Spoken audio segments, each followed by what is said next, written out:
उन सैनिकों के श्रद्धांजलि का दिवस है। देश को गौरव प्रदान करने वाले उन शहीदों को नमन करने का दिवस है। देश को सुरक्षा का एक नया आयाम तक पहुंचाने के लिए जिन शहीदों ने अपनी कुर्बानी दी, उन शहीदों के चरणों में नमन करने का दिवस है। 3 मई 1999 में सियाचिन ग्लेशियर की जो पहाड़ियां हैं, उन पहाड़ियों पर पता चला, एक चरवाहे ने देखा कि पाकिस्तान के करीब 5000 सैनिकों ने वहां कब्जा कर लिया। और जब पता लगाने के लिए सैनिक गए तो उन सैनिकों को पकड़ लिया गया और बड़ी बेरहमी से उन्हें मार दिया गया। बहुत ही मुश्किल टास्क था। क्यों? क्योंकि दुश्मन हमसे करीब 18,000 फीट ऊपर ऊंचाई में था। उन्हें ऊपर से मारना था और ऊपर से हमारी सारी लोकेशन उन्हें पता थी और हमें नीचे से अपना बचाव करना था। आसान काम नहीं। लेकिन धन्य है वो सूरवीर जिन्होंने इस असंभव काम को भी संभव कर दिखाया।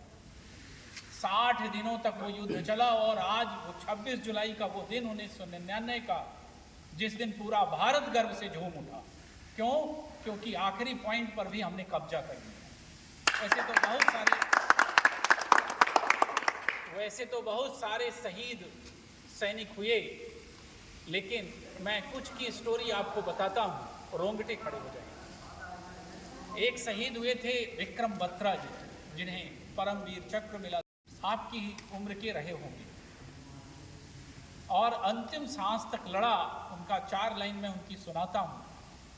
कहा उन्होंने कि जिंदगी की हर चुनौती का डटकर मुकाबला करूंगा। मौत भी अगर कर्तव्य पूरा किए बिना आ गई तो उसे भी उसकी कब्र पे दफन करूंगा। और फौजी हूं, शान से या तो तिरंगा लहराऊंगा या उसी तिरंगे पे लिपट कर उसकी शान से नवाजा जाऊंगा।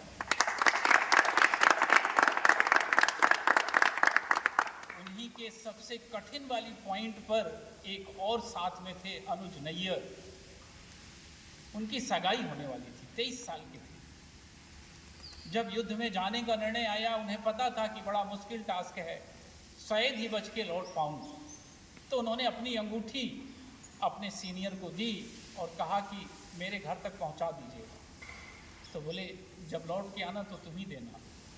तो बोले युद्ध में जा रहा हूँ, पता नहीं लौटता हूँ या नहीं, लौट के आऊँगा तो दे दूँगा, नहीं तो आप मेरे ऊपर ये उपकार करिए कि मेरे घर में ये पहुँचा दीजिएगा। और जब उनका पार्थिव शरीर घर पहुँचा तो उनके परिवार के साथ एक लड़की भी रो रही थी, वो उनकी मंगेतर थी। आप सोचिए कि कितना बड़ा कलेजा रहा है। और इनकी शहादत की वजह से हम आप यहाँ हैं, मैं बोल रहा हूँ और आप सुन रहे हैं। लेकिन दुर्भाग्य है इस देश का। मैं ये कई दिनों से ये लिखना चाह रहा था, आज आपके सामने बोल रहा हूँ कि देश की सुरक्षा पर शहीद होने वाले सैनिकों के जान की कीमत क्रिकेट के चौके और छक्के से भी कम है।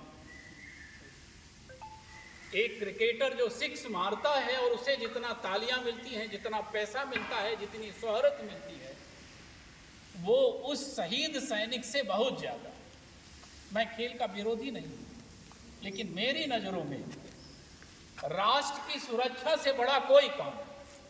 क्योंकि राष्ट्र के अंदर जो भी गतिविधि चल रही है वो इसलिए चल रही है क्योंकि हम सुरक्षित हैं।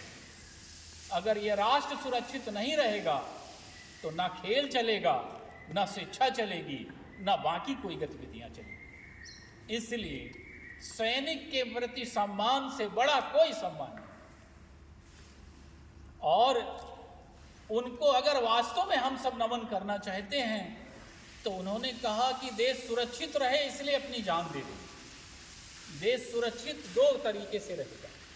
एक तो सीमाओं पर वो जो अपनी हमारे लिए जान दे रहे हैं, एक तो वो उनके कारण, और दूसरा उनकी उस सुरक्षा का जिम्मा आपका भी है। आप इंजीनियर बनने जा रहे हैं, आपकी ड्यूटी है कि आप उन शहीदों के लिए ऐसे उपकरण बनाएं कि वो उन्हें युद्ध में विजय दिलाए, उनकी जान बचाए, उन्हें सुरक्षित निकाले। आपका ये दायित्व है कि आप इस राष्ट्र को समृद्ध बनाने के लिए किसानों के लिए यंत्र बनाइए। आपका दायित्व है कि आप स्वस्थ रहें, नशे से दूर रहें। क्यों? क्योंकि अगर आप स्वस्थ नहीं रहेंगे, नशे से दूर नहीं रहेंगे, तो आप अपने कर्तव्यों का निर्वहन नहीं कर पाएंगे। आज की जो दौड़ है वो उसी कड़ी का एक हिस्सा है। मैं आपका टीचर होने के नाते हमेशा ये कहता हूँ, डांटता भी हूँ आपको, इसलिए कि आप अपने पद से भटकें। हर वो व्यक्ति जो अपने कर्तव्यों का निर्वहन कर रहा है वो राष्ट्रभक्ति ही कर रहा है, वो भी राष्ट्र की सुरक्षा ही कर रहा है। सबको एक ही काम नहीं करना। एक ही काम करने से ना परिवार चलता है, ना समाज चलता है, ना राष्ट्र चलता है। जब हम सब मिलके अपने अपने दायित्वों का निर्वहन कर रहे हैं, कोई डॉक्टर का निर्वहन कर रहा है, कोई इंजीनियर के दायित्व का निर्वहन करे, तो कोई टीचर के दायित्व का निर्वहन करे, तो कोई विकास वैज्ञानिक के दायित्व का निर्वहन करे, तब ये राष्ट्र चलता है। लेकिन इन सारे कामों से बड़ा कोई काम है तो सीमा पर भारत की सुरक्षा करने का काम, और वह हमसे आपसे बेहतर तो कोई नहीं जानता, क्योंकि हम आप गुलामी की वो पीड़ा झेल चुके हैं और परतंत्रता का वो दंश झेल चुके हैं, इसलिए हमारे आपके लिए वो ज़्यादा महत्वपूर्ण है। तो मैं अपने सारे शहीदों को नमन करता हूँ, उनके चरणों में नमन करता हूँ, उनके पूरी परिवार को नमन करता हूँ, और पूरी श्रद्धा के साथ गर्व से ये कहता हूँ कि उन शहीदों के कारण ही हम सब सुरक्षित हैं और अपने अपने काम को व्यवस्थित तरीके से कर पा रहे हैं। इसलिए मैं आप सबके साथ ये शपथ लेता हूँ कि मैं ऐसा कोई काम नहीं करूँगा जिससे राष्ट्र की गरिमा को कोई नुकसान पहुँचे, परिवार की गरिमा प्रभावित हो, समाज की गरिमा प्रभावित हो। धन्यवाद।